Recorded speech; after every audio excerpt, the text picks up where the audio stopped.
अस्सलाम वालेकुम नाज़रीन, मैं हूं कामरान खान और आप देख रहे हैं शो न्यूज़। आपको बताते चलें कि आज जो है मोटरवे सानहा जो है उसके हवाले से बहुत बड़ी पेशरफ्त हुई है। एक मुलज़िम जो है वो गिरफ़्तार हुआ है दीपालपुर से। सीआईए पुलिस ने उसको गिरफ़्तार किया है और इस हवाले से कहा जा रहा है कि मुलज़िम जो है जो शख्स पहले पेश हुआ था उसने जो है इसके हवाले से पुलिस को जो मालूमात दी उसके मुताबिक अमल करते हुए पुलिस ने इसको गिरफ़्तार किया। ये बहुत अहम चीज़ है कि जो मुलज़िम वक़ार जब पेश हुआ है पुलिस के सामने, सीआईए के सामने, उसकी मालूमात को सामने रखते हुए पुलिस ने इस पर एक्शन लिया है और इस वक्त जो है एक मुलज़िम शख्स जो है वो काबू में आ चुका है। अब बात जो है बहुत से तजिया निगार और बहुत से कॉलम निगार कर रहे हैं कि आखिर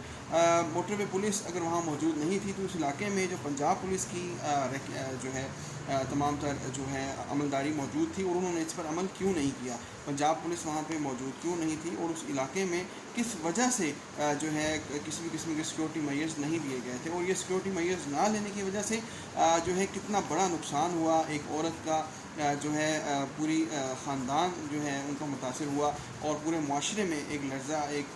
जो है खौफ तारी हो गया। और इसका ज़िम्मेदार कौन है, अब आने वाले दिनों में इसका भी तयन किया जाना लाजमी है। सिर्फ इन जो मुलज़मान हैं उनके पकड़ने से ये चीज़ वाज़ेह नहीं होगी, बल्कि वो मुजरिमान जो कि इस वक्त गवर्नमेंट में भी मौजूद हैं, गवर्नमेंट के वफाकी वज़ीर है जो इस वक्त तक बिल्कुल बयान नहीं दे रहा, और जो